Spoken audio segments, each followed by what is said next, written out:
This is TWiT. 10 years after the iPhone. Oh, could somebody get me my iPhone 1? It's on the green stand in my office. Thank you, Burke. I remember very well Scott Bourne. I vividly remember this. We were doing MacBreak Weekly, and you knew there was going to be an iPhone. You were the iPhone fanatic on the show, right? I did a podcast called The Apple Phone Show. That's right. It was the #1 podcast on iTunes for some time. Yeah, we were like higher than Oprah for a while. I mean, that was after the iPhone came out, right? No, actually, we started the Apple Phone Show 90 days before the official launch, which led to that fateful day when you, and John C. Dvorak, there in the theater in the round by the carousel over there. Was he sitting next to me? Because I blocked that part out. I remember you. He was sitting next to you, and he did his famous thing that's made him very successul. That'll never work. And he said that about 100 times, and I said, no, it's going to be kind of big. Oh, you've been so excited.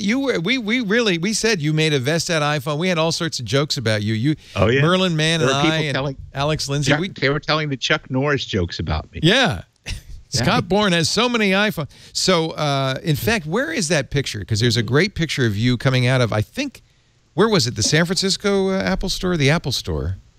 Yeah, 10 years ago, when the Apple Store was where it's supposed to be, when Virgin Records was across the street, right, and when there was some pepper in my salt and pepper hair. Yes, 10 years ago. I got to find that picture. Is it on your site? There was a picture. Actually, it was me being stuck in the iPhone in the front window at the San Francisco. But there's also one of you holding up your bag in triumph coming out of the store. That was in the San Francisco Chronicle. Yeah, there you go. Yeah.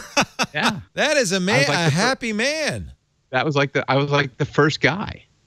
Really? Were you first in line? I was first or second. Well, I got to be honest here. I did not stand in line. One of my staff did. But then I went in and paid. So you swooped in. And then Greg, who was the guy who stood in line for me, we had this idea. Probably ought to take the phones and put them in your pocket in case during your celebratory hoist someone grabs the box out of your hand. Oh, that's a good point, yeah. That was an empty box I was hoisting. And yes, I was happy because I just sort of had a feeling this was going to change everything, and I think I was kind of right that time. That is the picture of a happy man, the Apple employees standing there smiling, everybody's smiling, cameras in your face, down there on Market Street at the old Apple Store.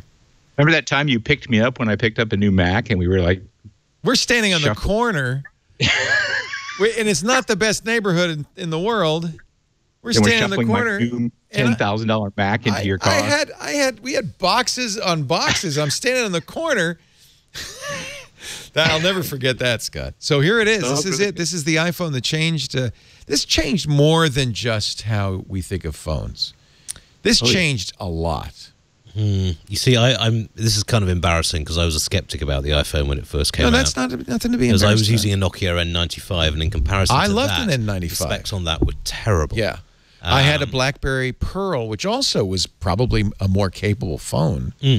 But what happened with this is because of its success, this launched a manufacturing industry in China where accelerometers, GPSs, radios, screens, all of the technologies that went in the iPhone suddenly became cheap, widely available. We wouldn't have drones if it weren't for the iPhone.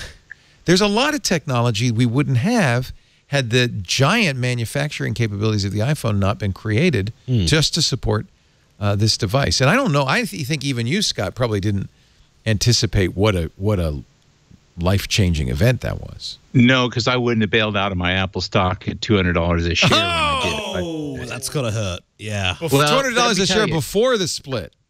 Yeah, let me make something clear, Leo. Yes. The most expensive decision I've ever made in my life, times $1 billion, was to be a host on MacBreak Weekly. Why is? Oh, because you agreed it would. You sold your shares. We agreed to be it would probably be best if I sold my Apple shares. Oh God! No wonder you hate me. No, I love you. I would do it all again, even though it cost me $7.9 trillion. No, it didn't. Have you done the math though? Had you ever figured out what those shares would be worth? I figure it out every day. I was dollar cost averaged at 49.9. I got out at 200 and thought I did good. But anyway, well, you did do good. That's a 500% growth. Yeah, I'll take that. If I could do that again every day, I'd be happy. Anyway, I did not know financially. I did not know financially what would be happening. I had no clue that it was going to be Apple's core business. But what I kind of did think, I remember everyone arguing with me all the time about all the stuff it didn't have. And I said, y'all are missing one real crucial point. People don't buy anything because of what it doesn't do. They buy it because of what it does do. And the notion that you have this thing without a keyboard that had a screen that when I first saw it, I was actually more impressed than I thought I would be. And, obviously that first phone didn't, a 2-megapixel camera. It didn't have cut and paste. It didn't have cut and paste. And we should remember there was no app store at the time, so you couldn't. It was a 2.5G phone in a 3G world. That didn't even have 3G. Yeah. And it was just like, we were like, are you kidding me? And then I saw somebody with one of them in public, and the amount of buzz it got, and when you actually try the UI for the first time, and you're like, it's kind of like the first time as a Brit when I first tasted New York pizza, and it's just like, that's what it's supposed to taste like. And it's the same with the mobile phone. It was just like, that's what the UI is supposed to be like, and that's what's going to be the game changer. And the second big warning was when AT&T Power network started falling over. That's right. It was terrible. You couldn't use it. Thousand-fold increase in data They use. had no idea. In fact, whoever it was the chairman. Was it Ralph? Yeah. He was the chairman of AT&T, said the biggest mistake I ever made was offering unlimited free data when the iPhone came out. Denise, when did you get your first iPhone? That first year. You did. Not came out, but, I let Robert Scoble buy his, and then a couple of weeks later when died down, I had mine. Yeah, I was chatting with Scoble on Friday. He said that he was down at the Palo Alto store and he was first in line for it. Is that correct? He was. I remember. Yeah. There's a very similar picture to Scott Bourne's picture of Scoble coming out of Please tell me the he wasn't Palo in the Alto shower. store. Okay, right. No, he was fully dressed.